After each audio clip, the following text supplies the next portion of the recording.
Record. All right, so thank you everyone for taking time out of your day to attend this webinar. This is a session and the title is Virtual Worlds for Virtual Times. This is a very collaboratively offered session that is being provided. The inspiration for the event was through a conversation on the SUNY Workplace channel. Workplace, if you're not familiar with it, is a place for participants across SUNY to engage in dialogue about topics of interest.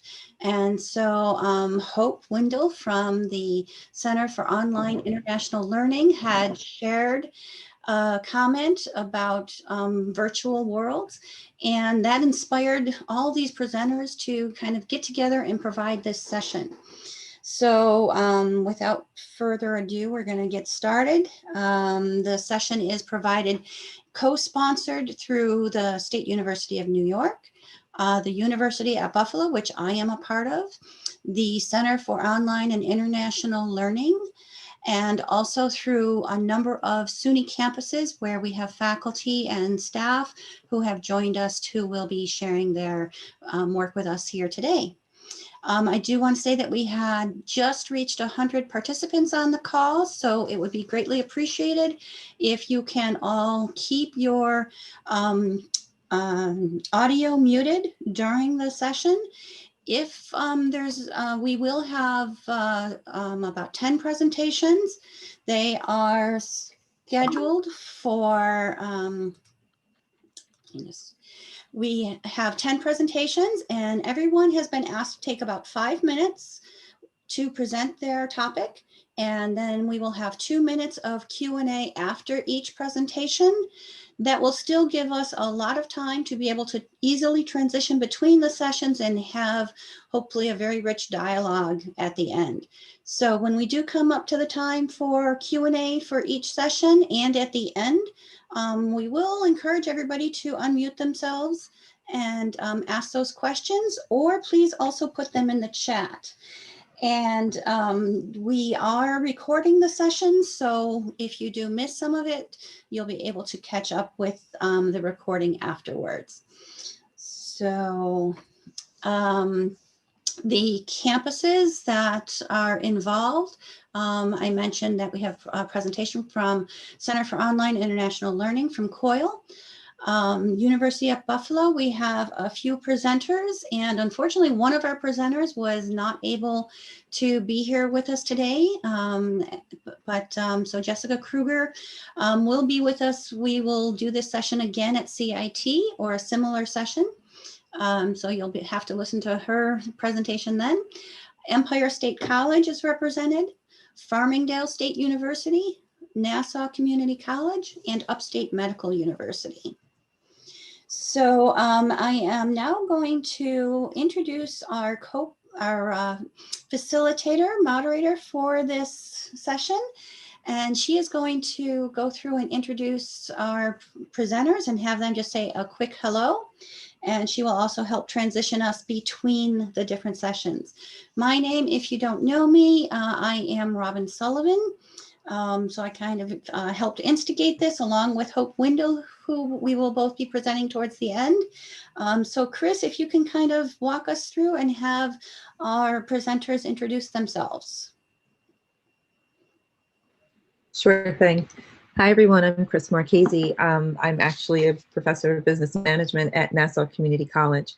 I think we have a really interesting and exciting session today. We start, oops, the slides are moving without me. We start with Alyssa Indelicato, who will be talking about training health professionals effective communication strategies with Alzheimer's patients and their caregivers, with displaying or exhibiting a virtual curriculum. Alyssa, would you like to introduce yourself? Sure, thank you. Hi, everyone. My name is Alyssa Indelicato, and I'm from SUNY Upstate Medical University. I work in the Department of Public Health and Preventive Medicine there. Thank you. After Alyssa, we will have Cindy Tissick. She will be presenting Creating a Collection of 360 Films for Teaching and Research and Another Project to Assist Dementia Patients.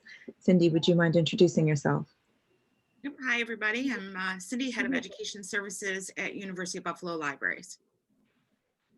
Thank you. Next will be Eileen O'Connor presenting on open source immersive virtual reality islands, use within the online graduate program for instruction, modeling, community, meetings, poster sessions, and events. Eileen, please introduce yourself. Hi, Eileen O'Connor, and I have the biggest headset and the longest title. I think I didn't get that title right. I'll be talking about some of the work that I've been doing, my students have been doing over more than 10 years in open source. We started in Second Life, moved over, and so I'm looking forward to sharing some of that. Thank you. Wonderful, thank you. Next will be Brian O'Keefe, who will be presenting designing mixed reality technologies within the socio-academic COVID-19 undergraduate experience. Brian, please introduce yourself. Yes, hi there. My name is Brian O'Keefe. I'm an assistant professor of interaction design, and we're leading the first SUNY undergraduate user experience design program in the state. So it's a bit of an experiment, but we're having a great time. Excellent, thank you. Next will be Lisa Schulte, presenting a presenter's view for a nursing COIL virtual exchange project during the American Nurses Association of New York annual conference. Lisa, please introduce yourself. Hi everyone, I'm Lisa Schulte. I'm full-time faculty at Empire State College in the School of Nursing and Allied Health. Thank you. Then Nicole Simon will be presenting the use of virtual and simulations in STEM and the use of simulations for COIL. Nicole, please introduce yourself. Hi, thank you, Nicole Simon, Nassau Community College. I teach in the Engineering Physics Technology Department, and we're taking a look at some of the virtual technology we use for COIL. Thank you. After Nicole, Steve Sterman will be presenting VR simulation for teaching trauma-informed care. Steve, please introduce yourself. Hi, everyone. I am Steve Sterman from the University of Buffalo School of Social Work, where I'm an instructional designer. And I will be talking about our experiences in developing a virtual simulation that we are using in our online Doctorate of Social Work program. Wonderful. Then next, she's not on the call quite yet, but Gina Sipley will be joining us to speak about GatherTown and Wonder for conference presentations. After Gina, the incomparable Robin Sullivan will be presenting for her Immersive Learning Research Network. Robin, you've already introduced yourself. Is there anything else you'd like to add? No, I think it's good. I'm sure I'll have a lot to say during our talk today. Wonderful. And then we will have Hope Windle from SUNY COIL, Collaborative Online International Learning, Collaborations and Applied Learning Concepts for Remote Nursing and Healthcare Clinical Experiences. Hope, please introduce yourself. Everybody, really glad to be here and really excited to see what everybody's been doing. It's all about collaboration, so thrilled to be here. Great. All right. Excellent. Chris, thank you for providing those wonderful introductions. And so, Alyssa, I am going to stop sharing my screen so that you can share yours. Thank you.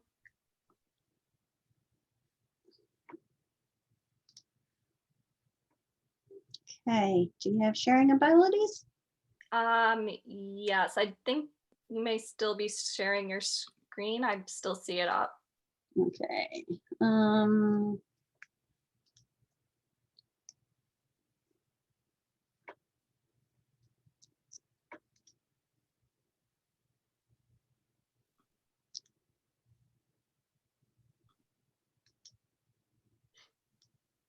right, do you have the ability to share just yet?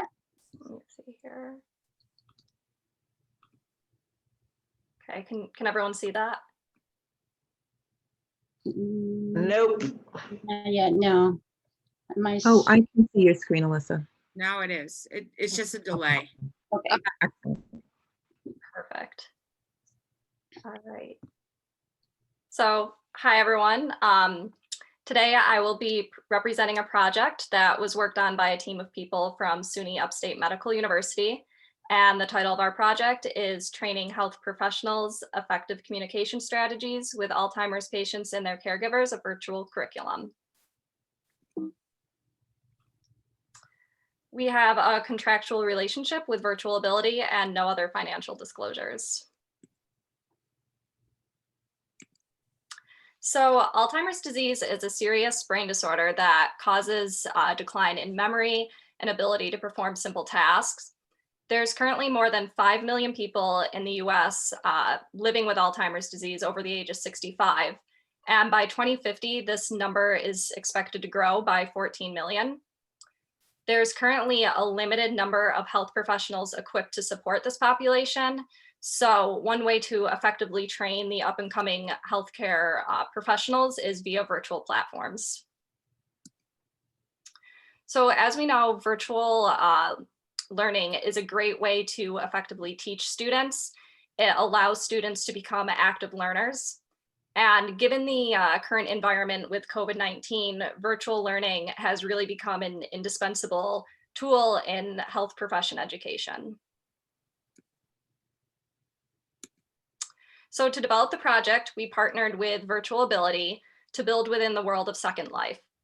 We worked with 2 of our team members, the chair of geriatrics and the director of evaluation. And together we built a virtual curriculum, created a virtual environment, and evaluated the training. As I mentioned, we built within the virtual world of Second Life, where we were able to mimic clinic and patient interactions and replicate real life situations. So specifically for this training, we wanted to create a virtual curriculum, make it applicable to a variety of healthcare professionals, and evaluate it for knowledge and self-efficacy. And to do this, we first identified areas of concerns for medical students. We drafted a clinical scenario, and we created a patient home environment. We developed questions for students, and they were asked to triangulate their experiences. And we also developed pre and post surveys for evaluation. So the virtual experience begins in a clinic space, and students are guided through the virtual world with prompts on the floors and walls. They first meet our patient, who is here on the right, Mr. Nestor, and they ask him a series of questions through a chat feature in Second Life, where they copy and paste the questions to him. After an encounter with Mr. Nestor, the student gets the idea that he's probably living a normal and healthy lifestyle, although his appearance might suggest otherwise. Students then leave the exam room and go to a virtual office space where they meet Mr. Nestor's daughter and caretaker, Christy. They engage in a similar dialogue through the chat feature. And after an encounter with Christy, she expresses the concern for her father's daily functioning.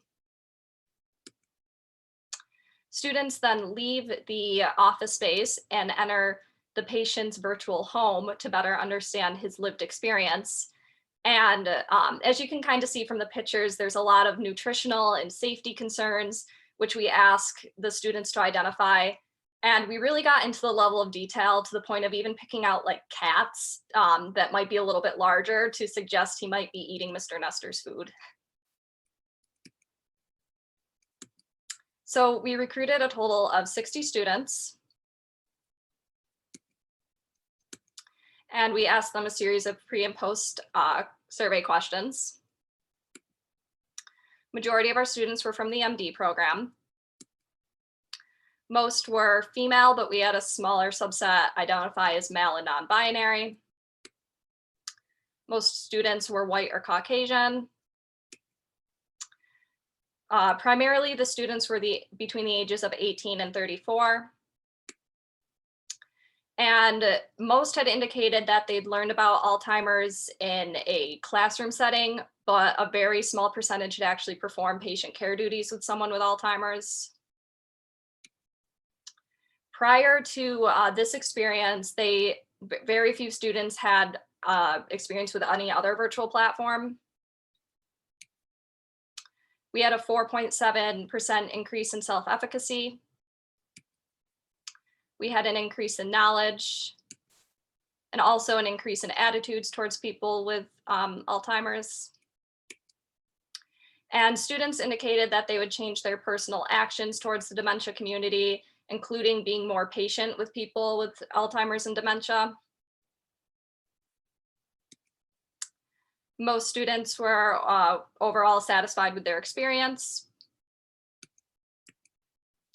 We had an average system usability score that was close to above average. Students found it to be visually appealing. So overall, the Alzheimer's training really increases the students' knowledge and self-efficacy. They reported satisfaction and usability in the learning environment, and the tool can be easily disseminated. Thank you. Thank you so much, Alyssa. We'd like to open it up for 2 minutes of questions or comments, please. Alyssa, it's Eileen O'Connor. I really applaud this on many levels, but I'm curious. I noticed you had bots, so there's little robots that do the talking. Did the students themselves go in collectively as a class, or did they come in later? You know, could you tell me when and how the students went in? Yeah, Thanks. absolutely. So we had the students go in individually, and they were able to be scheduled out on their own times. They had about 30 minutes to complete the virtual training. And so we had 2 accounts that they used, and they were able to go in and complete it on their own time, but separate from other students. So it wasn't in groups. It was individually scheduled out.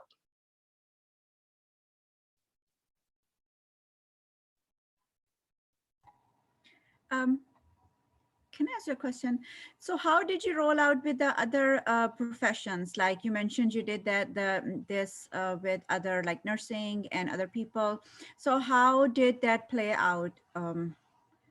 Were they in the same room, same program? How did you coordinate everything? Thank you. Yeah, thank you. Great question. So we worked with the department heads of each program. So like nursing, MD, and we basically sent out recruitment emails via the directors, and students who were interested were able to sign up on a Google Doc.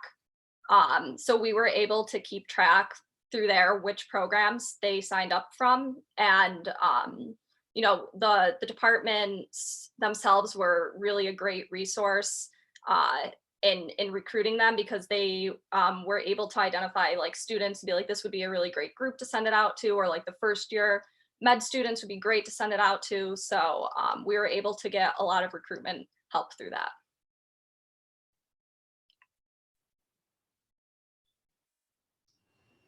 Thank you so much. Alyssa, that was a terrific presentation. Thank you for the questions. Next, we have Cindy Tissick. Cindy, are you ready?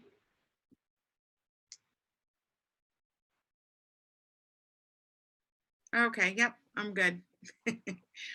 All right. So I'm just gonna jump right in, share my screen. So what I've done is last year, I worked with the Experiential Learning Network at the University of Buffalo to create a project that is using virtual reality to help students with dementia. Cindy, can you make your screen a little bigger so it fills it? Thank you. Better? Okay. That's better. All right. So what happened is my grandmother, who's no longer with us, had dementia. And I've always been interested in virtual reality. I bumped into a documentary from the UK talking about how they were using virtual reality with dementia patients when they were having episodes to help them. And what they did was I thought was really brilliant, was they used moments in the past, because a lot of times dementia patients aren't really aware of where they are in time, that they would be really familiar with. So for example, they created a virtual reality that was around the Queen's coronation.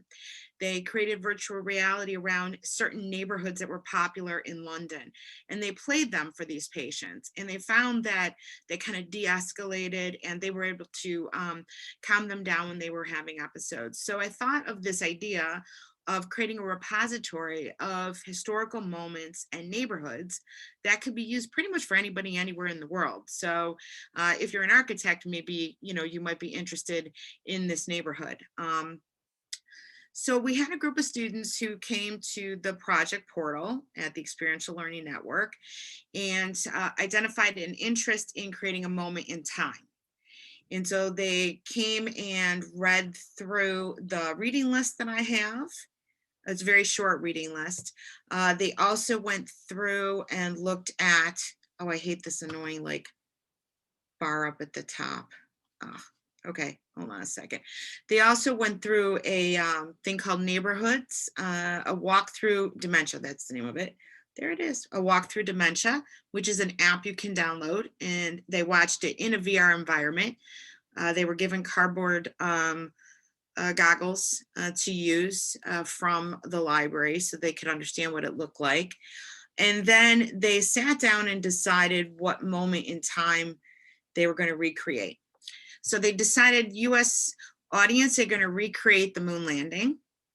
So our theater department was on board. They had the prompts. They were going to do a living room. We had actors who were graduate and undergraduate students from the University of Buffalo who were writing the script. And we were all ready to go. And we were ready to record spring break of 2020. Can guess what happened there? Unfortunately, nothing happened.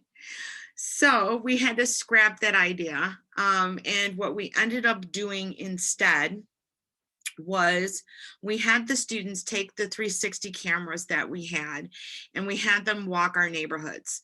So this is a snapshot of the student with the 360 on a stick, and he's walking through the Buffalo Medical campus downtown.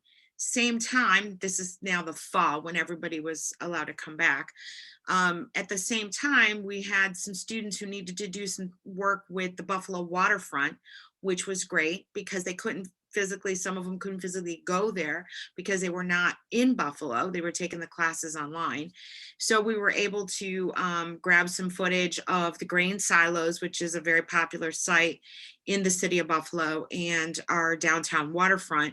So the students were able to download the footage and then use a viewer and go ahead and view them on their own devices. Okay.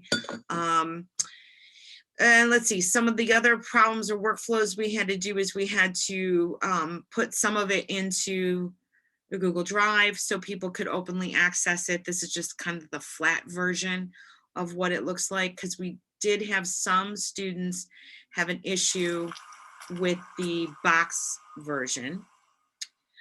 We did have a student who was in New York City, living in New York City in the fall. So she also managed to capture some footage. And what we're going to do now as part of this project is we need to put it into our institutional repository where it will be tagged. So it will be searchable and findable for anyone in the world who wants to use the footage. There's a number of different, we used Insta360 Nano is what we use to film, and they have their own app, and they also have their own front facing where you can upload your files. Just to give you an idea, this footage here that I have is extremely short. I mean, it's like about a minute, and it can take up to 10 minutes to download. So there is a file issue and download issue. But this is what we did as applied learning using virtual reality, and the students want to do more of it. We're open to collaborating with anybody within the SUNY system. It's an open project. It doesn't have to be related to dementia. It was just my own personal interest. I was interested in working eventually with maybe a faculty member who is interested in dementia and using the films that we filmed. But I've had people from architecture interested in them, and people in social work as well. So yeah, so that's my project. So any questions? Indeed, thank you so much. You were just almost perfect on time. There is a question in the chat for you. Can we work with Google Maps images via a script to convert them to 3D for them to explore the whole world? Okay, so you mean like take the footage and pin it to a map? Is that what they want to do? It sounds like they mean to actually use the Google Map images. Yeah, I'm not sure if those Google Map files are downloadable into a 360 viewer. Rachel, if you have the ability to unmute, if you want to try clarifying what you're asking, we would love to hear. Yeah, sure. So what I want to ask is, in Google Maps, as I have seen, that we can actually explore like a panoramic view of everything. For example, if I want to go to a different street, I can just click on the arrow and go there. Oh, like a street maps view, you're saying. Right. So can we convert that street map into a three-dimensional way into the virtual reality headset? No, because it actually has to be filmed in 360 film. So if Google had the 360 file that you could download onto your player, then yes. I don't know if they have that or not. Actually, I was playing with something in that realm over the summer. So there is a Street Maps app for your phone that I took a 360 video of my phone without the fancy 360 selection. But if you download the Google Street Maps app, you can use your phone, and it gives you targets that you point your phone at, up, down, and you go around in a circle. And then I was able to upload that video to Google Street Maps. So with, if somebody does that, they can possibly download the video that I uploaded, but that's a possibly, and then do what you were asking. So we're kind of like, we don't know yet, but there's probably people on this call that would be great to figure it out, if that's possible. Yeah, so just to clarify, the real project itself was recreating the moments in time. We had to do this, we had to do the street because of COVID. So what we really want to do is recreate moments in time so that people can use them in more of like a clinical setting. Yeah, I see Ken Fujiuchi from Buffalo State is on the call. He's one of our wonderful librarians and a UB alum. And Ken, can you share us what you're talking about? And he put a link in the chat too. Sorry, it's something similar, but we were working with the Western New York Library Resource Council and Metro New York to create a institutional repository for 360 panorama still images. We're not dealing with video at this time because of the same thing Cindy or Cynthia just mentioned, but the size is too much. But we are creating a kit that libraries can either purchase for their own library, or at least it's usually under $500. That's the kit that we came up with. And it will be open to community members to use the kit to take pictures and then basically deposit to the institutional repository. So they can borrow it for free. In exchange, we just ask that they share some of the images as a Creative Commons license so that other people can either view or share or repurpose the images that they take. And that link does have, we just sort of started. Oh, and yeah, I must have mistyped the link. I think Joe just added the correct link, but yeah, probably the one of the coolest things we just had was there was someone from Dewville College who took pictures of a church that was recently renovated for their own campus, so it doesn't exist anymore. So we have the snapshot in time of what the church looked like with his notes, and available for other community members to add their own notes to.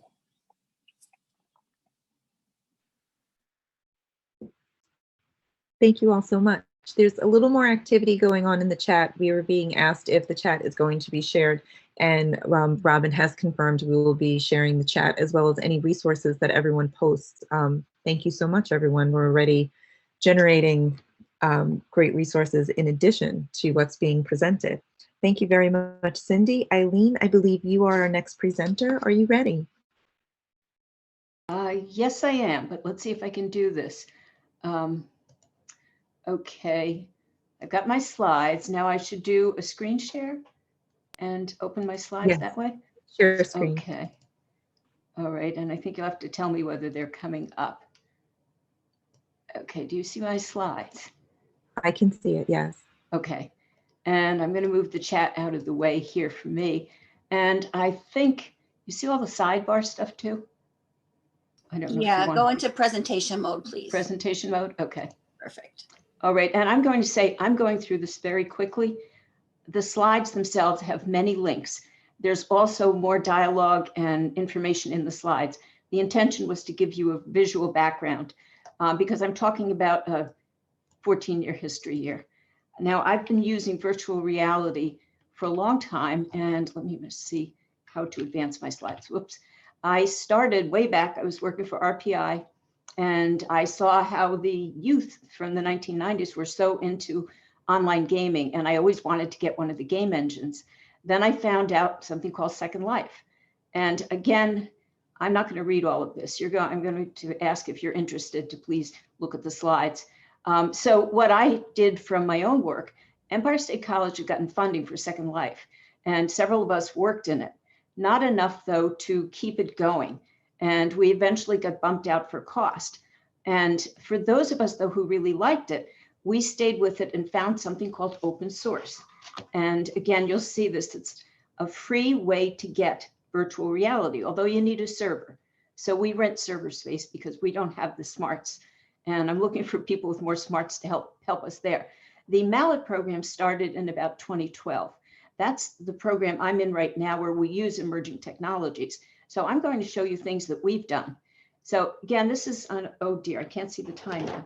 I'm realizing I lost my timer. So I'm going to just keep on trying to talk fast. Initially, when we had money, we had some artists who actually made a facsimile of one of our buildings. Now, when we ran out of money, well, for a while, we still had money and we had instructional designers, which I'm hoping to entice some of you to join us. I was one of the ones trying to get more people on board. This was my effort and Dr. Alon's effort to get more people. We, for 2 years, had seminar series for them. I went and did research in this area. I work often with K-12. I work with K-12 right up to corporate training and in a general education area. But I brought kids in and I did a study. I got funding to have a Second Life Island at that time. And yes, it works well with kids. Kids also, though, are fearless in these environments. So you have different problems than adults. We're all nervous. They're not.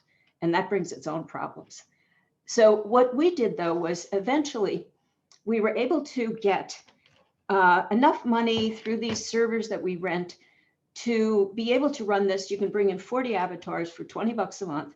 It was much easier than wrestling to get grant money. So what we've done since then is used it. Now, what I wanted to say when everyone's talking, these are spaces, they're sets. They are only as good as what you do in them.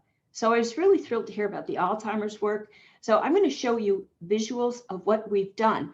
Keep in mind, these are backgrounds. They are free. I can give you these backgrounds, but the content is going to be up to you. So this was just, we did poster sessions. We have the kind of things that you might want to do with a class. I did plenty of research on these. I have a list of publications. They work. They work, though, if you are using them to purposes that make sense for you. I had a community of online teachers coming in. They never meet, but we got together and we did silly things together. It works.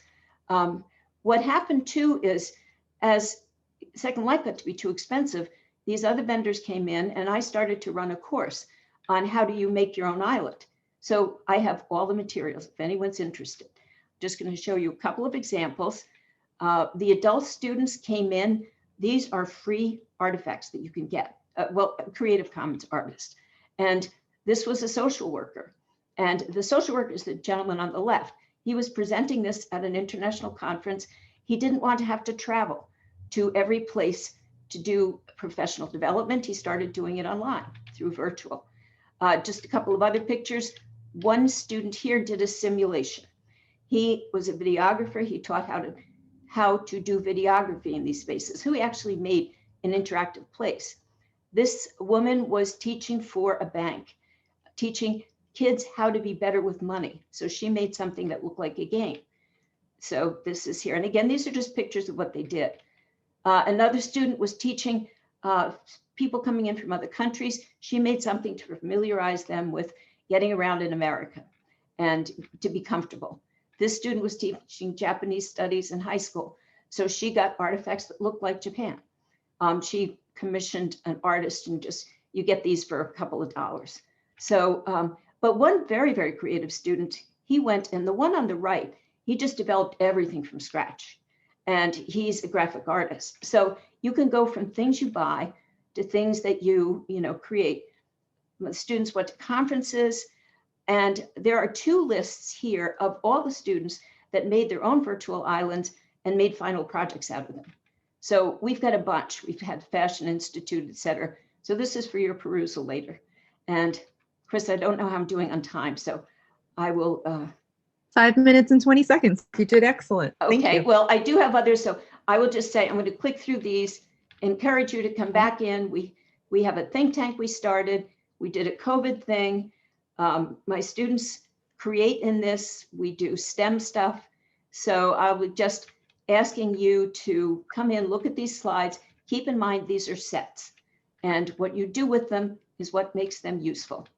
And we've had a lot of people, we've had people do 360 cameras, but just to show you that you can do almost anything, and this is just the wrap-up slide, to say, yes, they work, but what we need is instructional designers to help us get people in.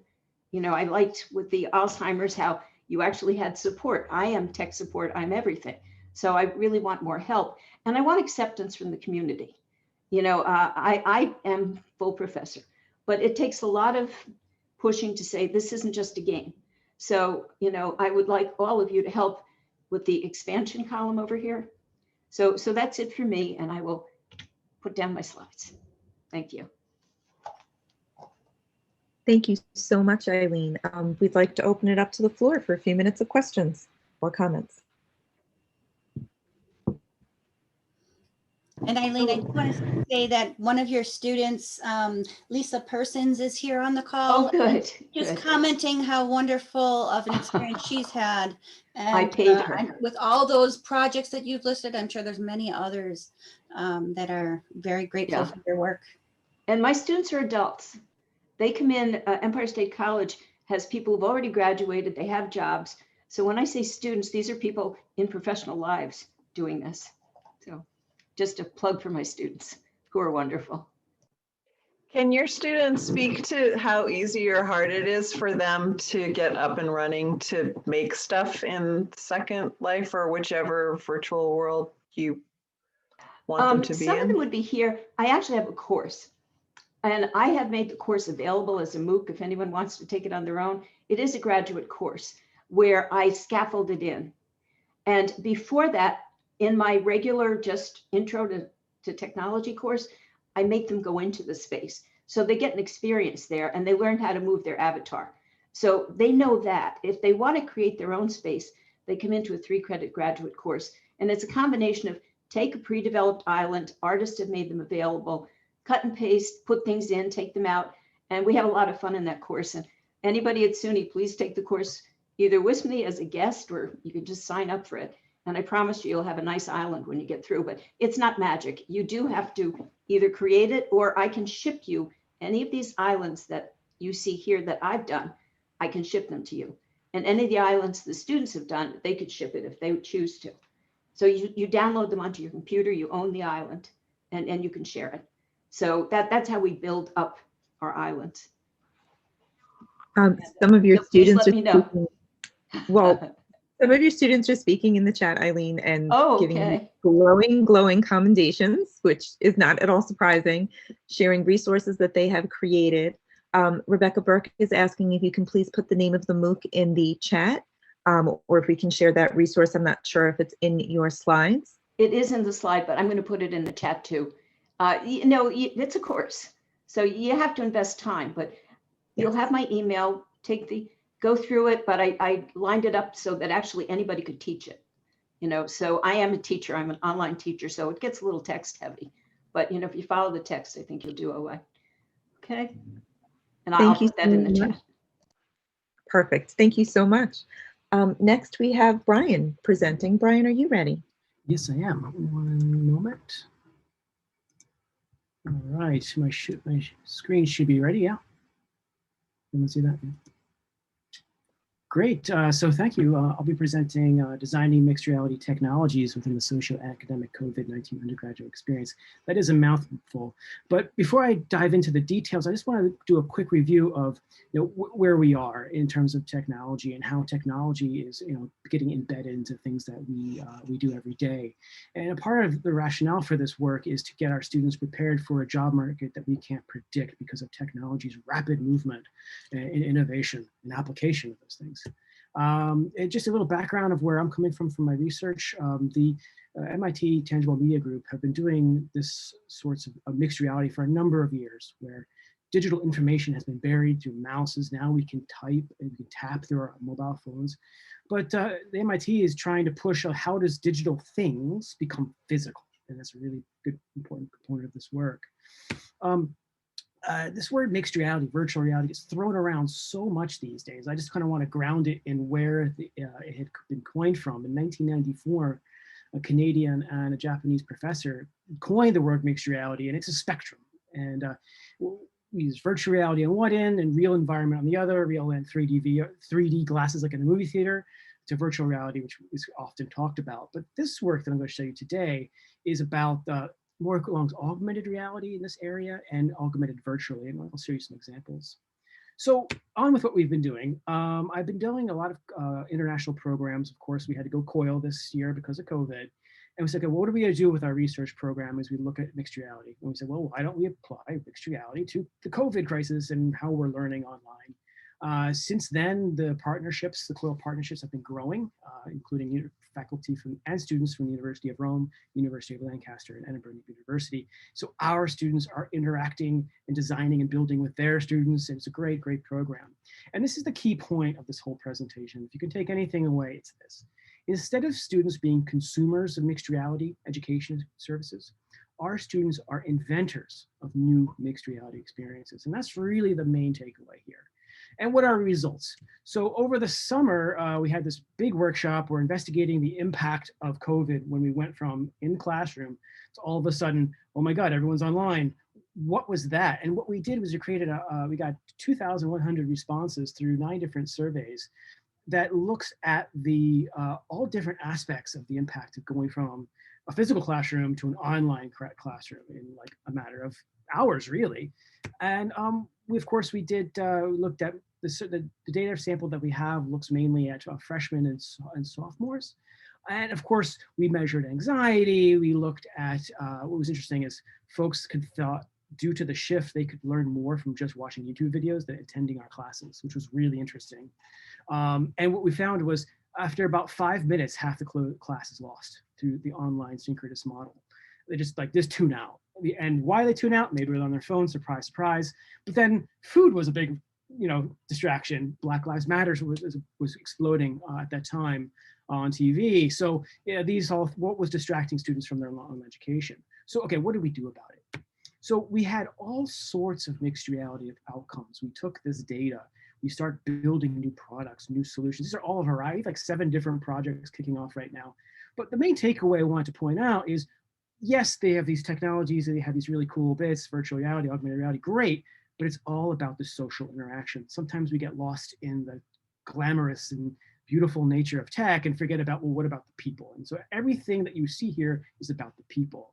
So one specific example is Google Meets after a class. And this is a story where we looked at the data sets. Okay, what is the data telling us? Let's make design decisions based on our data. And of course, you can imagine students are want to feel more connected with their online classes, but can't, and they want to spend more time with their peers directly after class. So where this starts is, everyone right now can click the bottom right-hand corner of their screens and then leave this meeting right now. Don't do that, I'm presenting, but you could hit leave. That's when this story would take place. And the solution here is directly after class, you're able to go into a a small community of Netflix viewers where you're able to interact with your peers, interact with your classmates, build a community online. And even though you're far apart, you're watching the same shows together. So you build a community of students and peers that's not specifically academic related. So that's one example of 7. I can go on and on, got 5 minutes here. But what we've been doing with my partners in the EU and UK is building new COIL tools to get someone who knows nothing about mixed reality to build mixed reality experiences by drawing, going back to old pen and paper again. And so we've been building a lot of that. Our work is growing.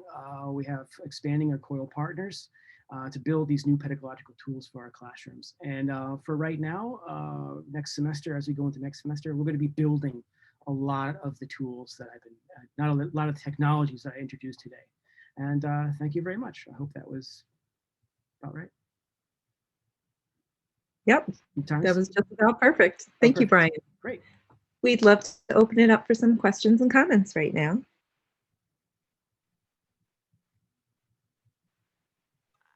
Hi, this is Hope. I was just wondering, Brian, how is language handled? Because I noticed you have partners. Scottish is always hard to hear and translate as well as Italian. So I'm just curious. No, it's never been an issue. Yeah. In terms, so everybody's speaking English, or are you doing multi-languages? Have we doing some English. Translate? No need. Yeah, it's never been an issue. I mean, of course, our students at first are like, what? But then after, what we encourage is a lot of social activity, even after the classes, so they get to know each other. So they become pen pals after a while. But that lasts for maybe a half a day, then they get on with it. And then they go ahead and they're working on, when you say the socioeconomic, academic, so are they working on projects that are, you know, I remember you were showing architectural projects in the past. What are the actual projects that they're working on? There's like 7 of them. There's like, you know, building a Netflix-like environment where they can build communities online through watching Netflix. There's all kinds of other things. This is like 7 different projects they're working on. I can spend another, this is a 5-minute presentation, so I just went on just kind of give you some of the highlights. Okay, great.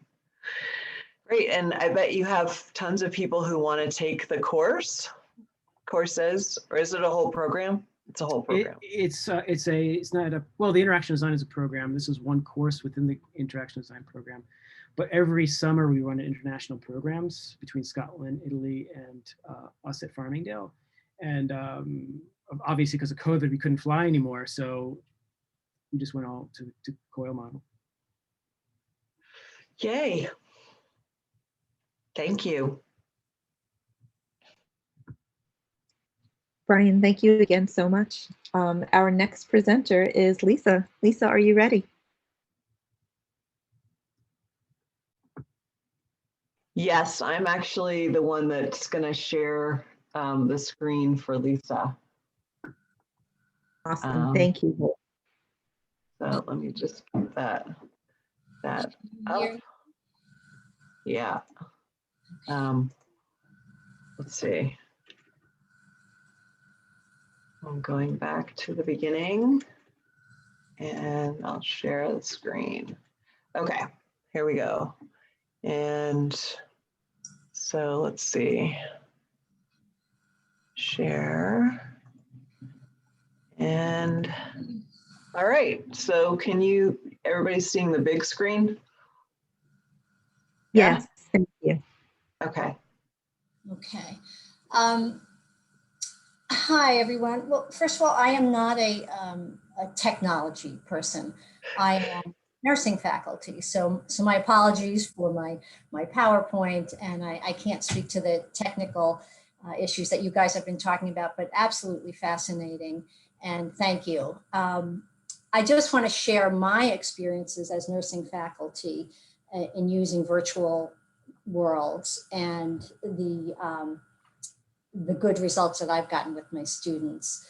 I'm going to talk about two approaches. The first one is a COIL project that I engaged with in the School of Nursing in South Africa, the Durban University of Technology, and then a virtual reality platform that I helped develop, or Hope really developed, we developed together for helping our students, my nursing students, learn to use critical thinking skills. So next slide. So the COIL project was fantastic because certainly we know in nursing that our nursing students need to be culturally competent.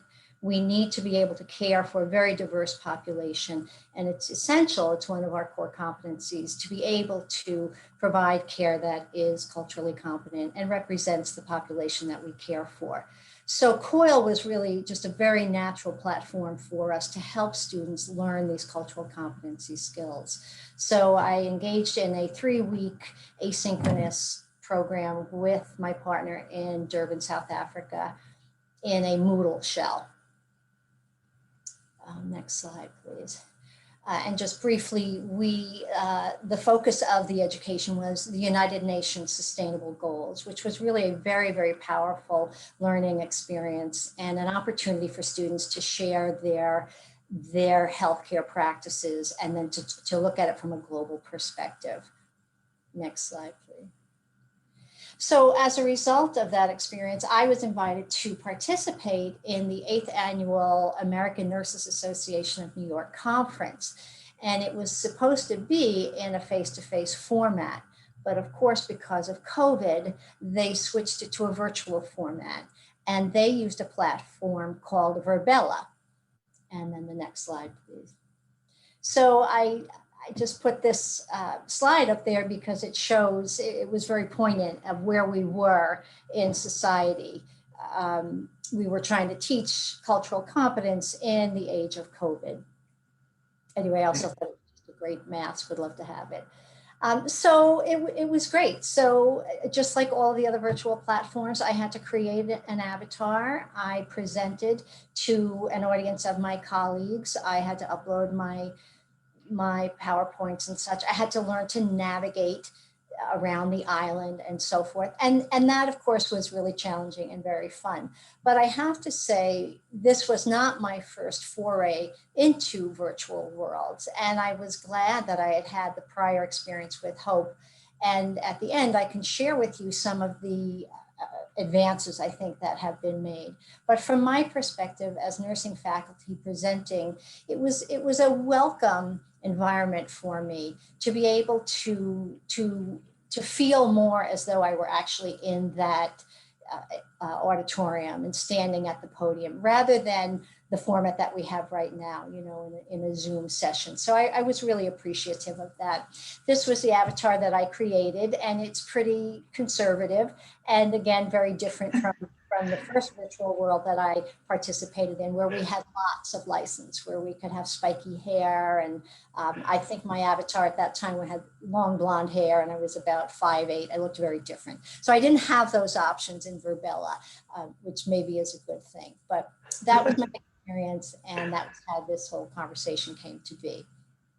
So, yep, there's the spiky hair. So something else I just wanted to share with you, this was a while ago, but when I was a new faculty member at SUNY Ulster in a pre-licensure program, I recognized that our students needed an opportunity to practice some very high risk, low frequency skills in a safe environment with supervision.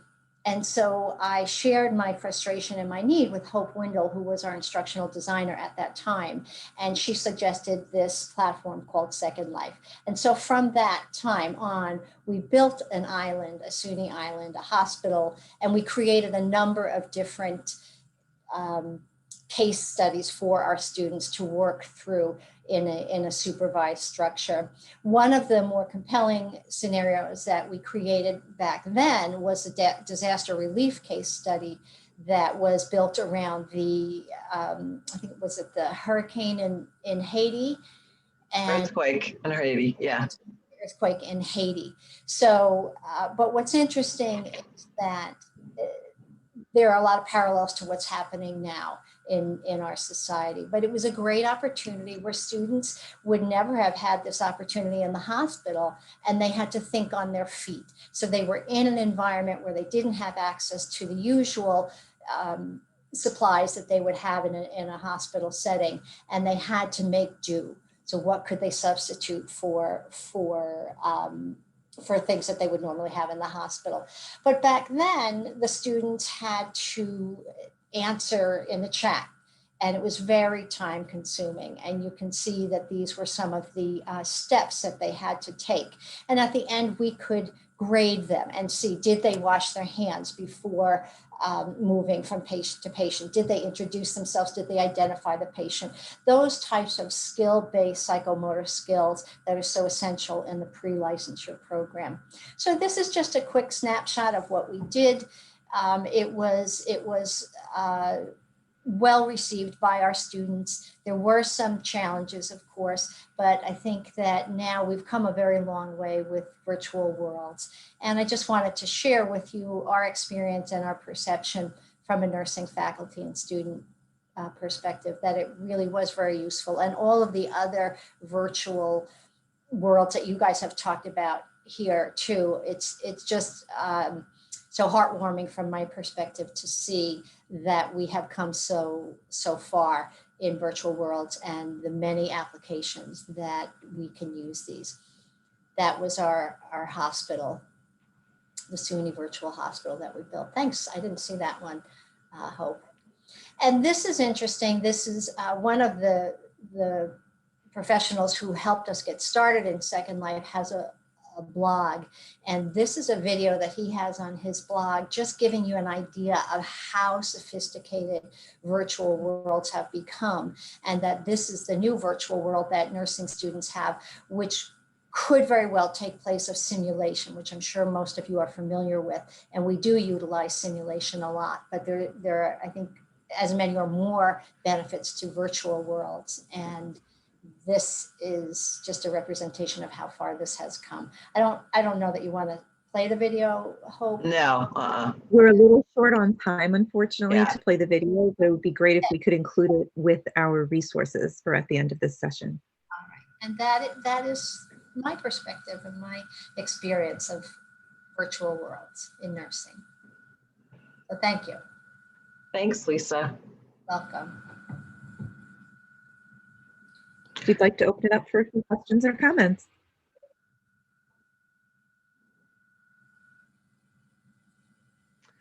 One other thing, Lisa, did you want to mention what was the tool Delhi was using? And we know there's some Delhi folks that might be on the call. Oh, they use a program called Shadow Health. It's a virtual computer for teaching health assessment. It's a great program, and they have a bot.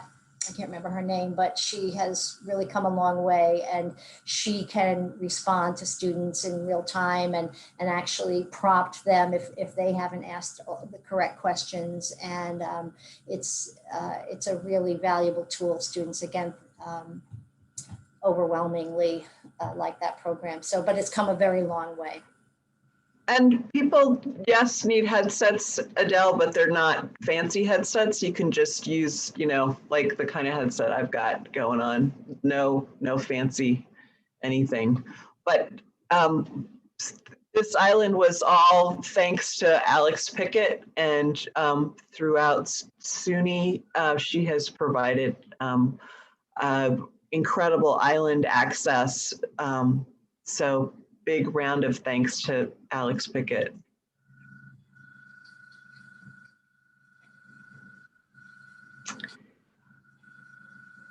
All right. I have a quick question.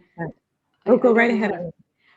Just knowing, I'm seeing a lot of interest in clinical practices in general, and we have people coming in, and a number of them are looking at the headsets to the real VR 3D headsets, which are a little bit, concerns now with COVID, but that's not going to be forever. And they're using that to simulate a lot of the emergency. I've got one student working on emergency healthcare people right at the scene. Are you thinking at all towards moving to some of those 3D headsets when they come out so that the person can feel totally immersed? You're asking me, Eileen? Yeah, and I think companies are working on it. It's probably too complex for just, a faculty member to do. But companies are starting to look at these holographic patients and things like that. So Yeah. it really is where the field is going. It's just too Yeah. difficult to get clinical scenarios. Yeah. Eileen, just to interrupt a little bit, wait on that question a little bit because we do have a presentation coming up from Steve that'll maybe address some of that. And we will have lots of time at the end of the presentations to have a generic question and answer with all of the presenters. So we can bring that up again, but that's a great question. Thank you. All right, great. Thank you. All right, Lisa, thank you so very much. Thank Next, you. we have Nicole Simon presenting. Nicole, are you ready? Yes, I am. Give me 1 second.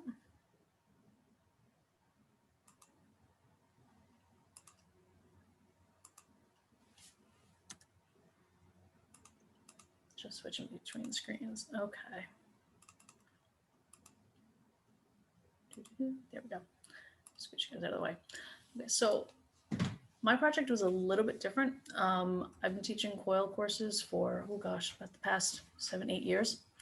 And our students are general science students. So we're constantly being paired up with multiple disciplines.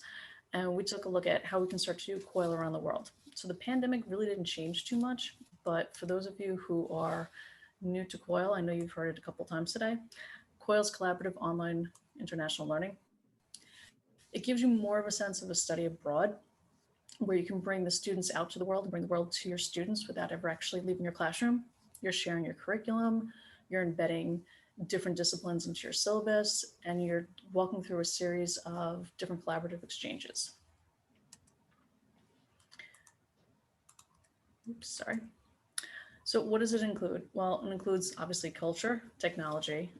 You heard Hope talk about some issues with language, and if they do come up, language is always something that you need to consider, assessing your learning, taking a look at institutional culture, making sure you have a support system, and making sure that you can somehow dovetail your courses together. So I had 2 different courses that I COILed with, and anyone can tell you that I COILed with multiple courses for my partners over the years. So we took a look at civic engagement, how we can start to define civic engagement, the process of learning about students from different cultures, the process of figuring out how we can start building those platforms together.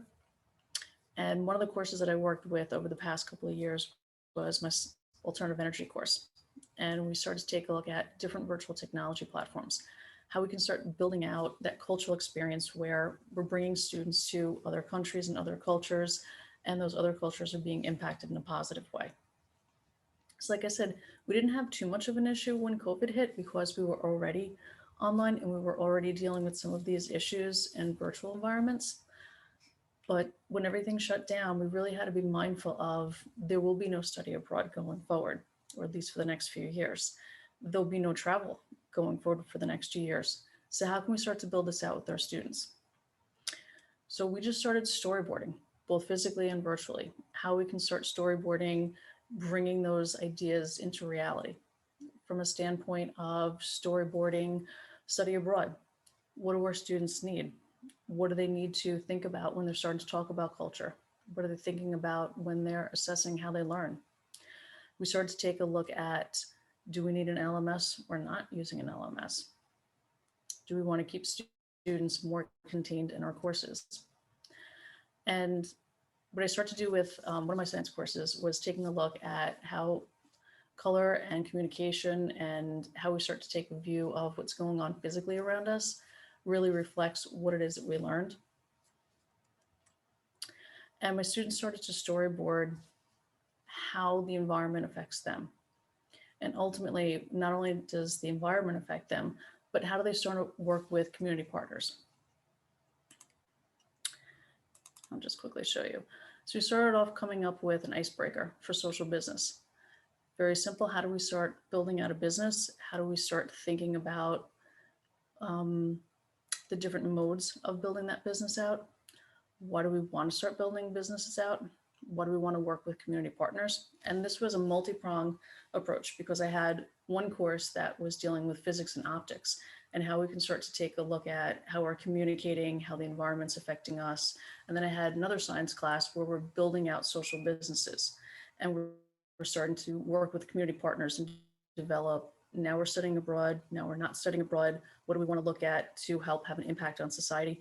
So I had 2 different courses with 1 partner in one course and 4 partners in another. So I always joke it's like the multi-coil, where coiling is supposed to be with different partners, not necessarily your own students, but we were able to build it out. Let me just go down. We started to talk about the UN Sustainable Development Goals, what it is that we need from our community partners, what is it that we want to take a look at to start building out those virtual environments going forward.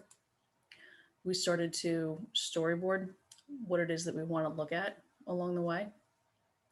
And as we started to storyboard, we took a look at, again, those sustainable development goals. What do community partners need? What do our community partners want to ultimately have when we start to study abroad? How can we bring those community partners in a positive way? What do our businesses need to look like? How do we start building out those environments so that students are able to simulate what it is that those businesses need? So we're kind of in the middle of the project right now. But by able to storyboard everything out and get a better idea for our community partners, our students will be able to ultimately go into a study abroad situation in a COIL environment, learn about a culture, work on a project virtually, and then start to build out positive development with their partners in different cultures, different communities, have a long-lasting impact on society. So thank you. Nicole, thank you so much. We'd like to open it up for some brief questions and comments right now, please.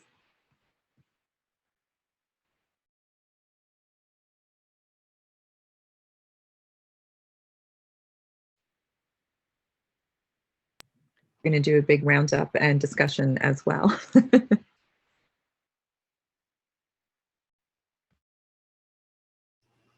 Nicole, you mentioned that there was language issues had come up in your COIL interactions. Can you maybe say some steps that you've done to overcome those differences?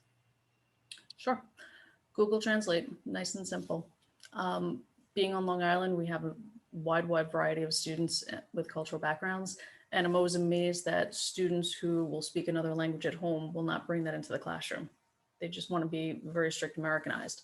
And working with a lot of my partners, I find my partner students will easily transition between languages. So trying to get the students more culturally aware and more comfortable.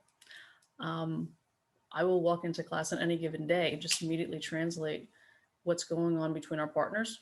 Or if I'm getting no reaction with students, I'll just switch over to another language and just start speaking.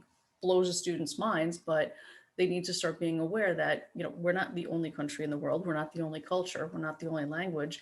And we need to start working with our community partners to realize what needs are out there.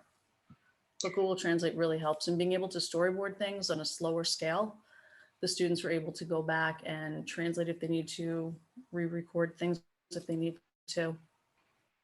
So that actually leads into a question we have in the chat from Cindy, asking how do they learn about the culture? That's what we're building out right now. What each of my different partners and I do is we'll have the students create a little day in the life video. So we have an overarching video for each of our different campuses, what our campuses are like, what our communities are like, and then the students will do a snapshot of a day in the life of what's going on with them. I think COVID's really kind of set the tone for what's going on. Just taking a look at where you live and your surroundings. My students were kind of boggled, thinking that I'm all the way out in the middle of nowhere. I'm about an hour and a half from campus. I'm like literally the end of the island. But just realizing that there's life outside of what's going on around you. Nicole, thank you so very much. All right, Steve Sterman, you are our next presenter. Are you ready? Yes, I am. Let me pull up my video here. Share. Okay. So what I did was, Instead of just describing what we've done is I pulled together a quick video of a walkthrough that we're developing a simulation, which is using a head-mounted device, and students actually walk through the environment. And we've designed a mental health clinic that our students can walk through. And the idea is to get them to think about how trauma-informed principles of care can be integrated into the physical environment of a mental health clinic. So as they walk through this clinic, they can see different levels of trauma-informed care. So they can see whether it's low, medium, or high.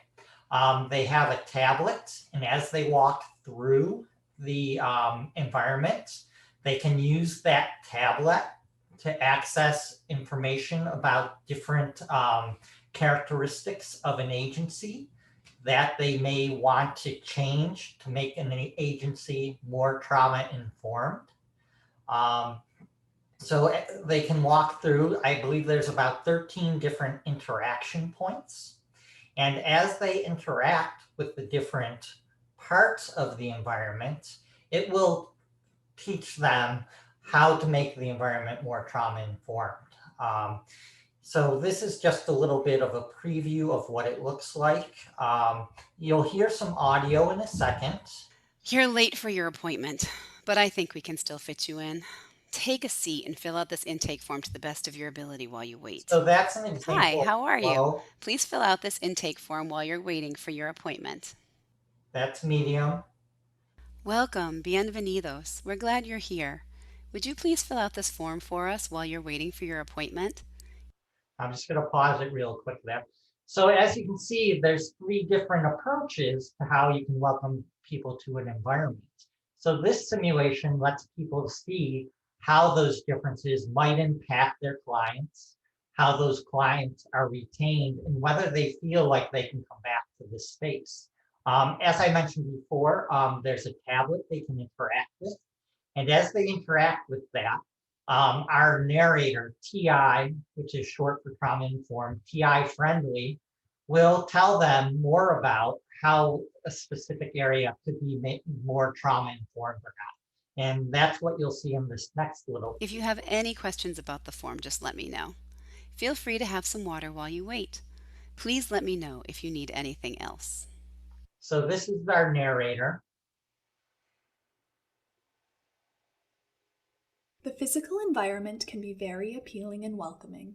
However, relationship and engagement are critical for a sense of emotional safety. How individuals are greeted by the agency's receptionist is often the first interaction when someone visits an agency. In order for all individuals to feel safe, supported, and to begin to build trust in the treatment environment, it is critical that all interactions be positive, welcoming, and respectful. So this helps the students understand why it's important for a specific area to be structured so it's trauma-informed. The narrator also acts as that more knowledgeable other. So from a constructionist design perspective, it allows them to better understand the importance of integrating the trauma-informed principles into their practice. So as they walk through the environment, they're learning more about the specific areas they can improve. This simulation is part of their overall course materials. So they get the standard readings, lectures about all of this. But rather than just reading a description about how to do this, they also see examples about how they can do this well or not well. In our particular program, this is an online program. So it's kind of impossible for us to get all our students together in one spot, walk through an agency together, and do this together. Not to mention the negative impact that would have on the people in the agency or visiting that agency. So this is a good way for us to give our students that shared experience, being able to actually see some of how they could change their own agencies to make them more trauma-informed or not. And it really helps them to get a better sense of what this could look like instead of just reading about it in a text or a textbook. Now, what you've seen so far is the instructional component, where the students can go through and explore on their own and think about these. There's also an assessment portion. So once they're done with the instructional piece, they then can go through this same agency. They're given each of these interaction points with a random, whether it's low, moderate, or high, and they have to describe what they're seeing and then describe how they would improve upon what they're seeing to make it more trauma-informed. So they have to first rate it as either low, moderate, or high. And then what we do is have them do a voice recording of what they would change, because it's really hard to type in using the headset and the stylus. So we have built in the voice recording so that they could do that response more easily. And all of that gets shared to the cloud, and then our instructor can go in and review their responses and give them feedback and grade them and do those things. The introduction went really quick, but we designed this for use in the Oculus Quest headset. So you have a headset like this with the two controllers, and that's how you navigate through the environment and interact with the different things within the environment. So that's just a quick overview. Obviously, I could talk for an hour on this, but if people have questions, I'd be happy to address some of those.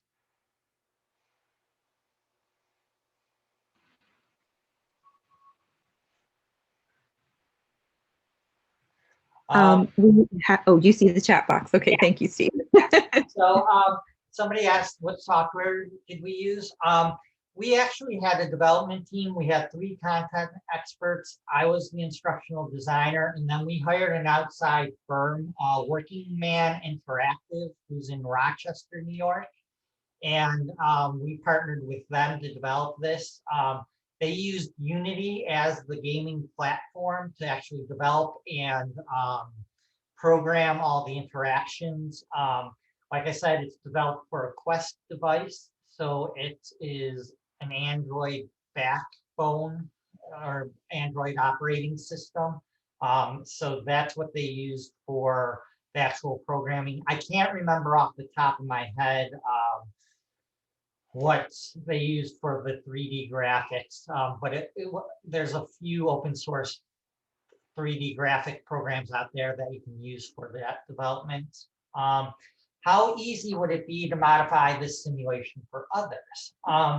Well, it all depends upon the operating system. Like I said, we developed for the Oculus Quest, and we're looking into whether we can share that or not. You can also use it on other devices, but you have to do a lot of programming on the back end to make it available on those devices. One thing that we are looking into doing is converting it for mobile use. So either like an iOS or an Android phone. But if we do that, it's going to cost about $25,000 to port it to one of those devices, and another $10,000 to go to the third device. And then we would also lose some of the functionality just because with the mobile device and the cardboard, you lose a lot of the functionality and the interactiveness that you get with the head-mounted device and the controllers.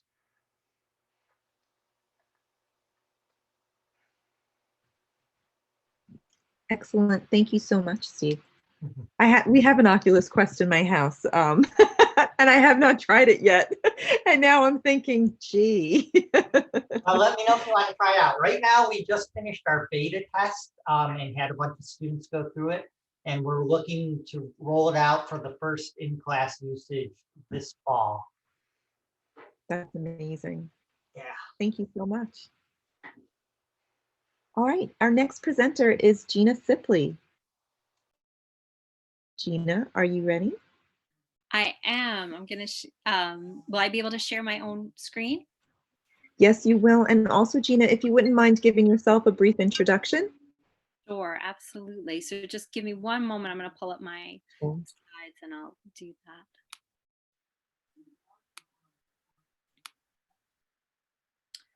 Okay. Oh,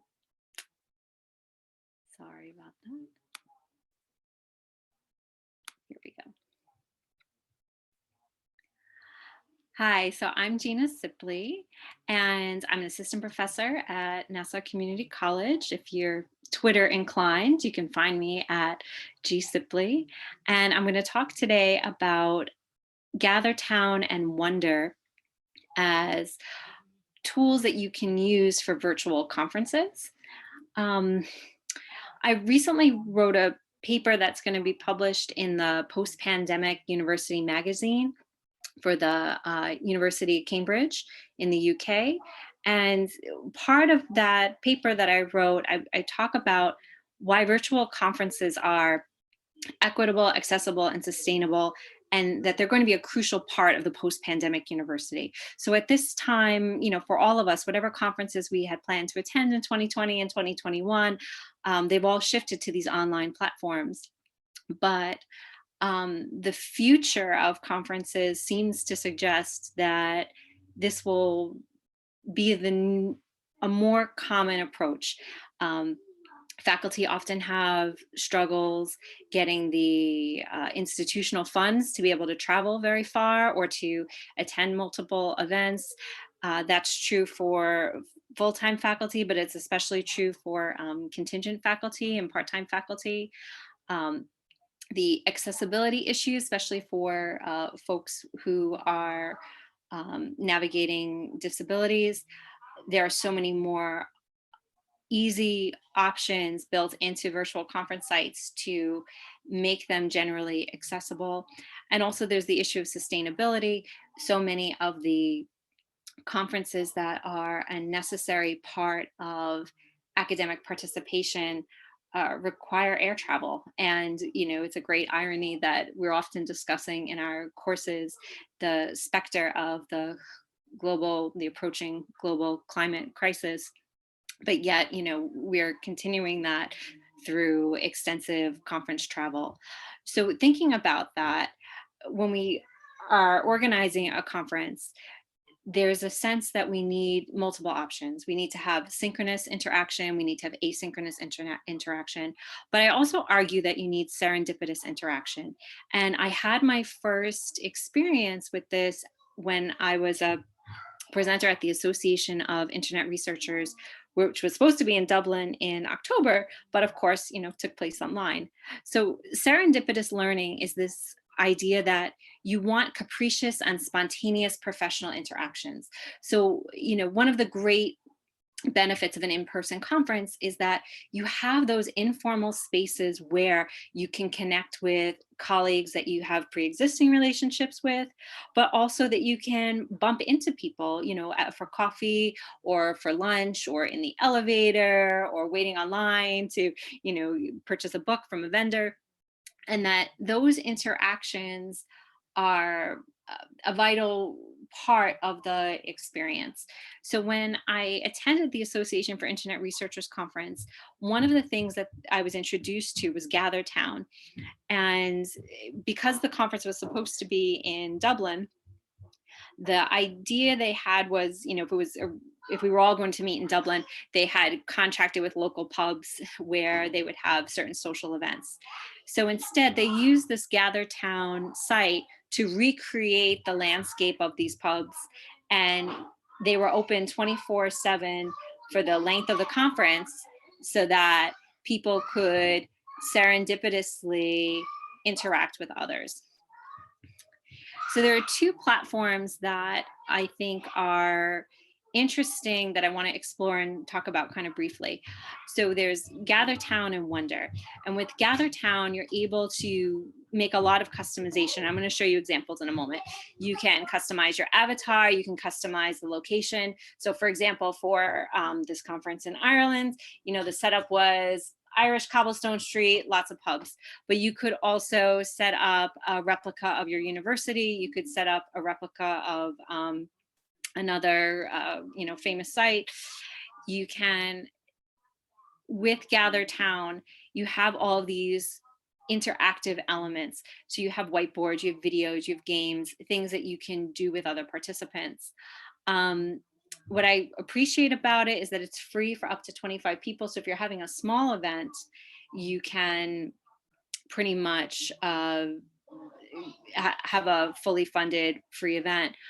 It can go up to 2,500 participants, and then there's a pricing tier per person. So you could essentially charge, between like $7 and $15 a person for participation in Gather Town. Wonder, which I'll share also with you in a minute, is currently it's free. I imagine, like most ed tech startups, it will no longer be free in the future, but right now, under pandemic conditions, it's free, and you could host up to 1,500 people. Both Gather Town and Wonder don't require any additional software to purchase. It doesn't require any additional hardware. You don't need any extra devices, and it's a easy interface. They're all quick to launch. I want to share. Let's see here. Okay, so Katie, you're at about 5 minutes already. Okay, sure. I just want to show you where you can find these sites to take a look. So Gather Town here, if you go to gather.town, you can see some of the examples of how to build and how to move and navigate between rooms.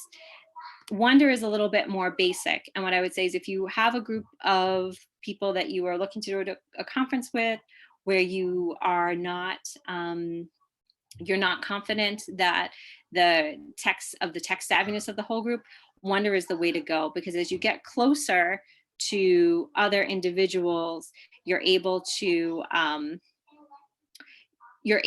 have these closed off spaces in both Gather Town and Wonder. So Wonder shows it here in this diagram. If you are, within a few centimeters of each other, then you'll be able to open up and have a private conversation, versus being able to then wander around and bump into somebody else in a different conversation. So I'll leave it at that. And you have my slides, you have my information if you want to get in touch with me at any point and ask follow-up questions. Thanks, Chris. Thank you, Gina. We'd like to open the floor for any questions or comments. Which actually, I have a quick question, if that's okay. Yeah. Sure. When they go in, do they go in kind of virtually as an avatar, or is it, do we see each other on screens like we're doing now via Zoom? So with Gather Town, you go in as an avatar and you get to pick, what you look like. But then at the top, and I'll just kind of share screen again, just so you can see. At the top, you have these, sorry, I'm having trouble sharing, my apologies. So what'll happen is you bump into somebody else, and at the top, you'll see, just like you might in Zoom, some video boxes that appear. So you can see the person in real time as your avatars are meeting. So your avatar is moving you through the space, and you can bump into somebody. And you can also make predetermined plans to meet up with somebody. One of the things that the Association of Internet Researchers did that was really clever is they had these social events. So you could go to karaoke at the Gather Town pub.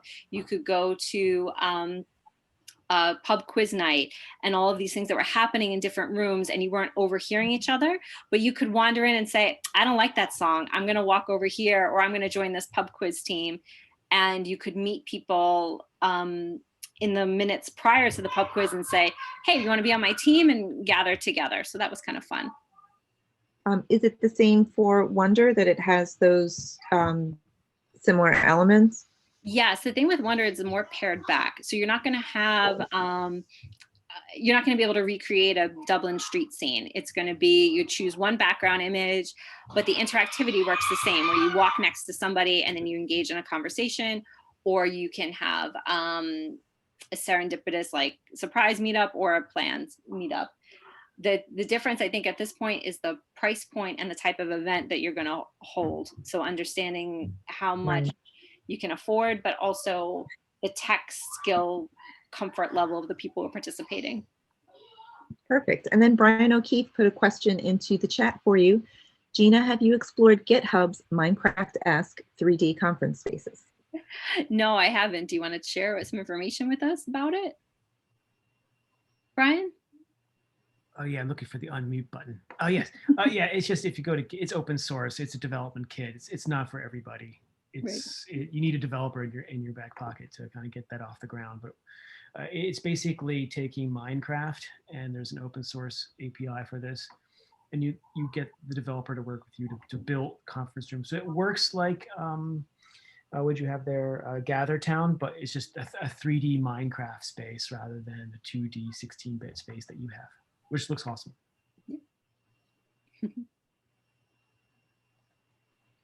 Great. Thank you so much, Gina. Our next presenter is Robin. Robin, are you ready? Yes. All right, how does that screen look? Everybody see it okay? I do not see your screen yet, Robin. You do not. No, we see the grid of people. Okay, sorry, hang on 1 second. That is okay. Oh, we have a few more resources coming up in the chat that we'll be sharing later as well. All right, let me try that again. I'm going to move everything else off of that screen. Share, move this, and any better?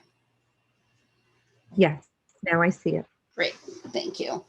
Okay, so I've just enjoyed all the presentations that have gone before me. Very interesting stuff that I really want to learn a lot more about. And I think the timing of Gina right before this session is great because as compared to talking about the use of these virtual worlds within a classroom setting, the presentation that I'm going to share will also be a little bit more about using these virtual worlds for professional development kind of connections. So the title of the session is Verbella, Mozilla Hubs, and Other Virtual Worlds for Poster, Exhibit Hall, and After Party Celebrations. And my contact information is there on the screen. Feel free to follow up with me afterwards, as well as all the other presenters' contact information will be available in the resources area.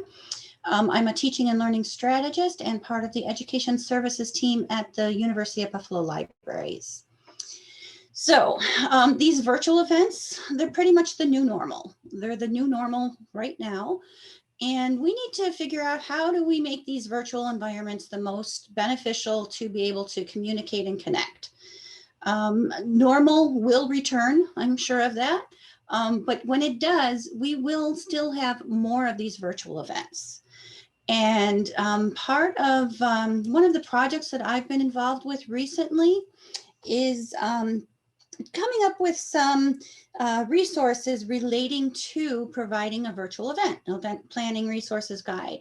The link is on the screen here, and these slides, as well as many others, will be available to everybody that's registered and everybody that follows up with the recordings afterwards. And so this is, the guide is a work in progress, and it's being built kind of as we're going through the stages of creating a virtual event for UB through our School of College of Arts and Sciences, School of Engineering, and some other external partners. So it's we're making this guide Creative Commons licensed. Please feel free to make improvements directly to that document and or copy portions that you think are useful for you.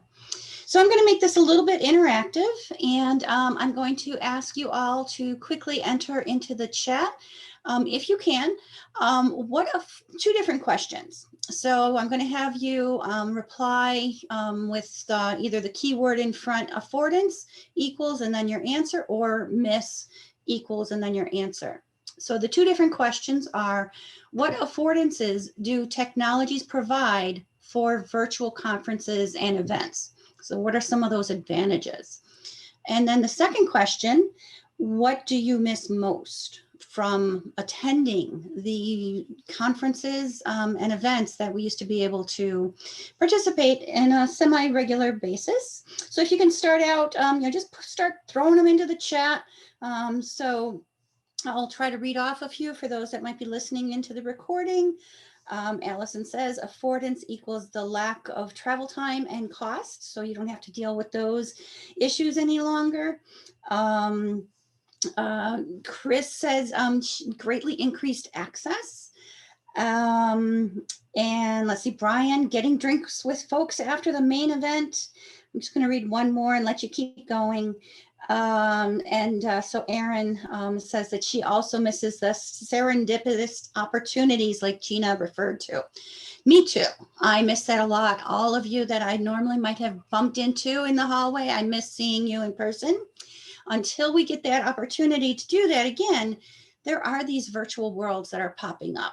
And but prior to COVID, Zoom was not, it was used quite a bit, but it's not used as regularly and easily as what we have today. These virtual worlds, I'm sure, will also be gradually becoming more available. So this picture here is from the iLearn conference. It was just one of a number of conferences I've been able to participate in the past year. Too many to count. And being able to continually learn about all these new and evolving technology tools to help us communicate and collaborate. So here is just the night before the conference, they opened up the space and they allowed people just to kind of roam around, and they had different rooms that were available to walk into and play games, charades and Scriblio and trivia, and just having conversations with the other attendees. And that's something that I miss so very much. This picture here, the screen grab, was taken when I was in a recent professional development opportunity with Eileen and some of her students. And this is just a conversation, one of her students sharing some of the work they've done. And by sharing, I mean saying, here, take a copy of this tree while you're here. So it's really great. This screen shows you some of the poster presentations, and it's a little bit different. I tried explaining to my husband before we started this session what's different about it. He said, well, I just got that Zoom thing. I can, talk to my mom. I can see her face. It feels a little different. And the way you interact is different. So as you're walking down these aisles, you can look to your left and look to your right, and you can see the names of the posters and even the graphic visual, which posters pull you in. You can also then hear conversations or see where, there's a bunch of people scattered around this poster. Must be something that is intriguing. So we are, just kind of able to stop, talk, have a conversation with the poster presenters, with the other people that are interested. The videos on the walls can show many different posters at one time, and so you can click and interact with these posters. You can't do that with the paper posters in our traditional conferences. Here is the lecture hall, and I was really happy to hear Lisa say that she was not very comfortable in this new technology, but she was able to start making use and feeling her way around. At the end of the conference, and this is a poor grab, I wanted to get a better grab than this one because there's no people at this one. They had a band on stage. There was 50 to 100 people on this beach that were listening to the final presentation, enjoying the music afterwards, standing around the campfires and talking. And as Gina mentioned, the closer you are to people, it's just like if you're in a room, the closer you are, the more loud their voices become. If you move away, their voices fade into the background.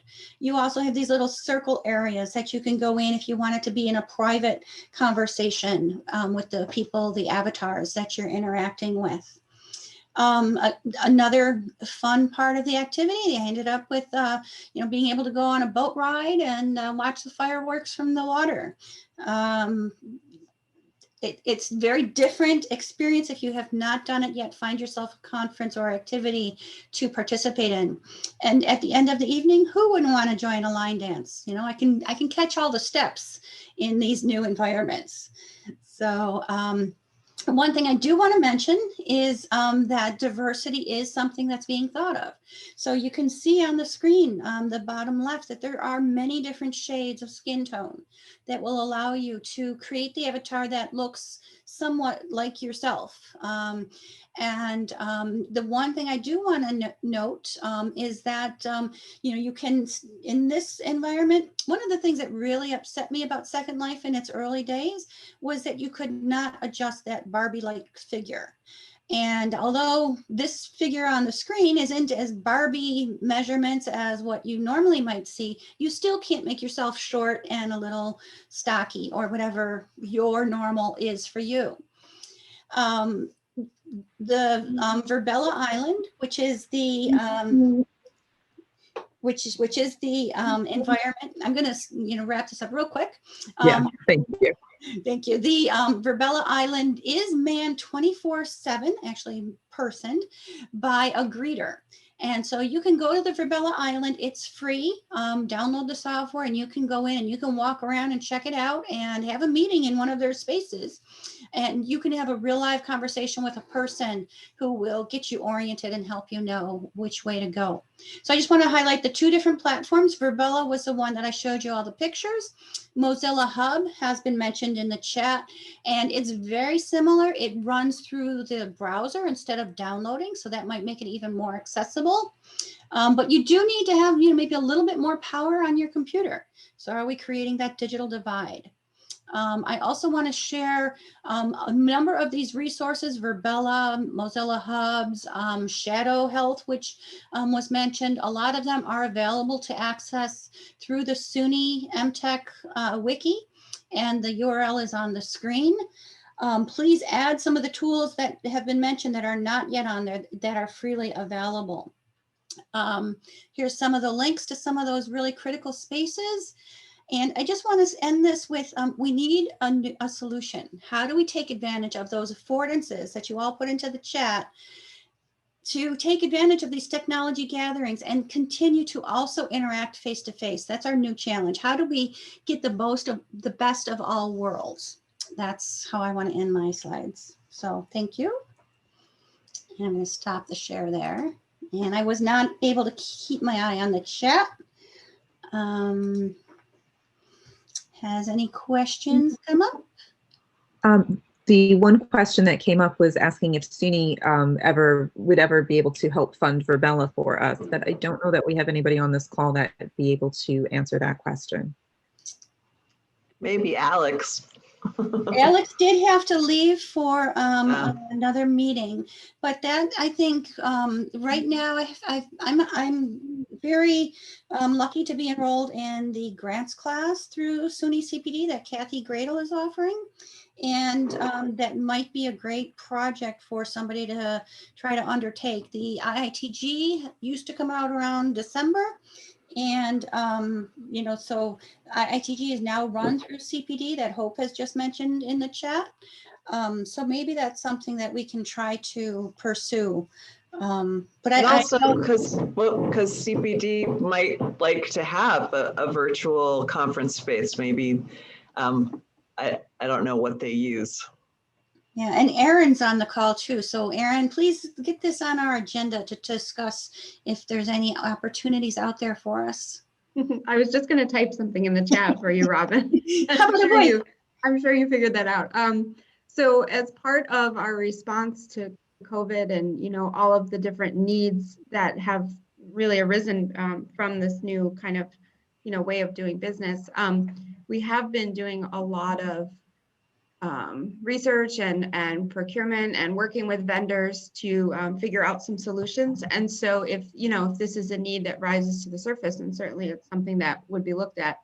I'm not the person who makes those decisions, but happy to take it to the leadership team to make sure that it's something on their radar as they're looking at other options. Great, thank you, Erin. And I also see another question in the chat. Prakshal mentioned, can we generate or use our expressions for avatars? In the platforms that I just shared, no, I don't think that that's the case, but ask me again in a few years and I bet you my answer is going to change. So I see that we're getting closer. We thought we had, like a whole hour for open discussion, and we still have Hope to present. So I'm going to let Hope present, and then we can open up for questions after that. So Hope, go ahead. Okay, I'm gonna be quick. I don't really have that many slides, and in fact, I feel like what we're starting to talk about is where I want to talk. So, can everybody see? So the question that I ask is, how could I use one of these virtual spaces for collaborating internationally? And where I come to this is COIL being collaborative online international learning, what Nicole and Brian and Lisa were referencing. Students, you can see in this picture, locally that's in Brockport, and then in the group that's in the background there in Russia. And so something like a virtual world would make so much sense, especially when you're thinking about how do we establish trust and how do we get to work internationally. And in fact, some of the students who have done COIL, when they were teamed up together to get to know each other, would get into a virtual world like World of Warcraft and have fun together and use that kind of environment to get to know each other. Students who are in Hudson Valley and students who are in Mexico City. And we found out they stayed up all night just getting to know each other in this kind of space.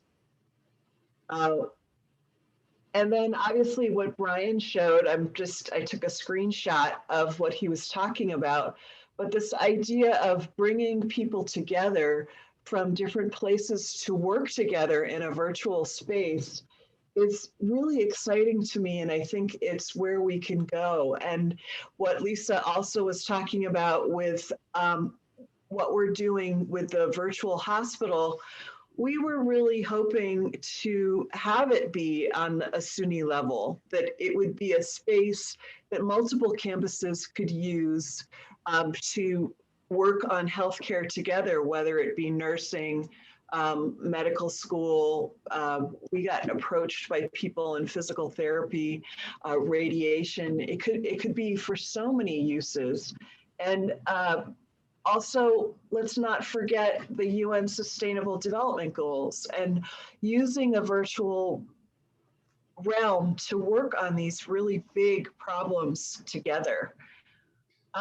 So when we actually got a grant through the IITG grant to develop with Alex and from Ulster, and we combined forces with a couple other SUNYs to develop this healthcare island.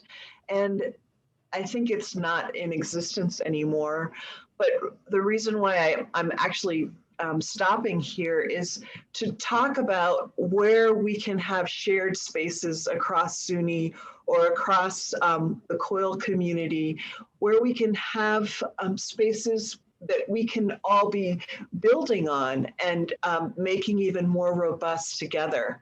So let's talk about this now, and I'm going to stop sharing. And I'm just thrilled that all these great ideas, and I think why I was so excited to throw this out to the COIL community is because let's create these virtual spaces where we can work together and work on problems together and do all these things that you guys are doing in these virtual spaces. So just a round of applause to everybody.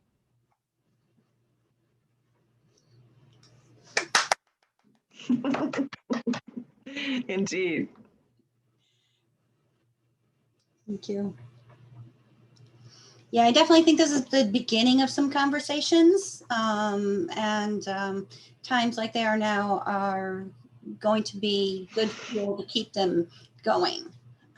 So I am just going to share a couple slides real quick, and then we will open up for questions and answers. So I just kind of wanted to show people how to, let's see.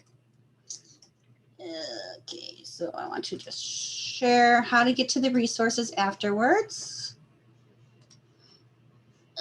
Okay, share and okay, so you will get an email, but it will point you to the Educational Design Collaborative website, and that is where you will find the recording and the slides and any other resources that anybody wants to share. But it's really easy URL, buffalo.edu/EDC. Thank you to that group of instructional support staff who kind of helped us pull this together.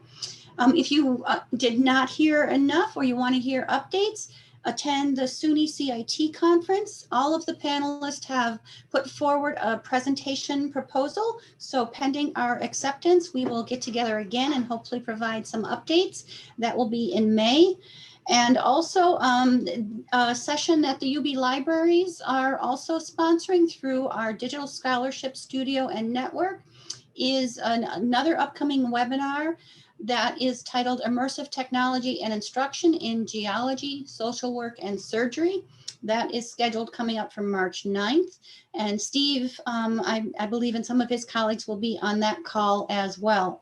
So we just want to open it up for questions. And unfortunately, we have just a few minutes left, but enough for a couple of questions. So I'm going to stop the share.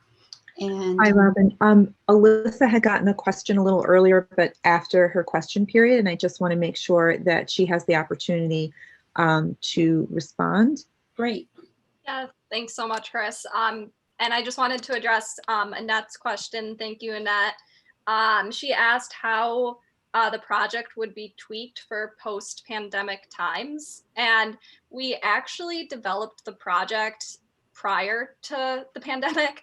So we had to adjust it based on that. So originally students were going to come into a classroom where they could log on to a computer and we'd just monitor and make sure they got through the virtual world okay. And they would still come at scheduled times and sign up. So, you know, post-pandemic, we could do it that way too, but we actually found doing it all online was really efficient and really easy for everyone. Thanks. Great, thank you. So there has been a lot of great presentations, and I'm sure there are some questions. Please feel free to unmute yourself and ask. Still have a bunch of people on the call. I guess I have a question if no one else does. Do people who are making virtual spaces, I saw Eileen, that you are offering up some virtual spaces. That's wonderful. I guess my question is, how can we all work together in these spaces, or are there some ways in which that we could figure out some spaces for particular kinds of needs? Like, it sounds like the whole medical healthcare world that would be a good one to have some kind of space for some of the kind of things that came up about learning particular tasks and stuff. And then I also see another space for getting to know each other and play and trust building and that kind of space. And then the spaces Brian's making, which are actually making products or projects. It seems like, yeah, humanities definitely could have a role. That's a great idea, Cindy. So it seems like builders, Eileen and yeah, I'd like to Brian just address that there are, yeah, it's like saying word processing. You can write anything. Virtual can be anything. And what I use, I go cheap. I find things that are initially available and then customize them. And that's what students do in my courses. So there are infinite, I have quite a few environments already that I could literally send to you. but you need to have a server. So you either rent space from a company like I do for 20 bucks a month for up to 40 avatars, or you, if you had a helpful school, you could put it on their servers. So it's something a school could serve. So, you know, there's a lot available, and I hope we can kind of create this library. I have a lot of things I'd like to share. And I have a number of students coming in with healthcare who may start to, well, actually one guy right now is starting to develop his own island. So I'll tell you what it comes up with. But let's keep sharing, but there's no end to what you can do in any of these, in AR, VR. You know, we're just exploring, and we have 3D objects that are available, but it takes a long time to put enough of them into a space. So I think the more we can share, the better. But I would be glad to share anything. And I have quite a few spaces, but students have created more, and we're all looking towards making them Creative Commonsly available. So, you know, let's keep talking. To kind of bounce off the idea, and sorry, I can't have my camera on. My kids are eating nachos in the background. And playing Switch. Anyway, I guess the part of my process has been very organic in nature. I mean, just going from, frankly, people who I know and starting off really small and having relationships pre-COVID. And from there, just the simple process of let's write a paper together about a research topic. And just have that one goal in mind. Okay, what do we do? And then all of a sudden people start saying, oh, that's a good idea. Let's jump on board that bandwagon. It's almost like a bandwagon type model that I've been using. And if you asked me this time last year with the University of Rome, the University of Lancaster, if you're contributing to your research, I'd be like, no. And it's just a very organic process of moving forward and just having fun along the way, just building new products and new projects. Yeah, and Cindy Tissick mentioned into the chat, you know, that the students would love to be involved. This is experiential learning is something that they really need at this point when most of the other learning is pretty, you know, static. And so maybe the, you know, I hope that this presentation has inspired excitement, and hopefully we can continue to have conversations about how to take this forward and how to possibly bring it to the attention of SUNY. And Cindy said she would love to pull something together for the experiential learning network that UB has developed. So we will keep talking. Please look forward to hearing more. And we definitely need to have kind of a part 2, 3, 4, and 5 of these type of conversations as well. So I just want to take a second to thank all of our wonderful presenters and our gracious host, Chris, and all the participants from all over the world. Look forward to hearing some more. Thank you. I'll let you go so you can get to your next Zoom meeting or a virtual conference or wherever you're going. So. Thanks, Robin. Yay. Thank you all so much. Thank you all, and thank you, Robin. Take care, everybody. Stay safe. Bye, everybody. Have a great one. Thank you. Thank you. Thank you. Bye-bye. Bye, everyone. Thanks. It was great. Thank you. Yeah. Thanks, Lisa. Ken and Joe, we need to get you on the call next time too.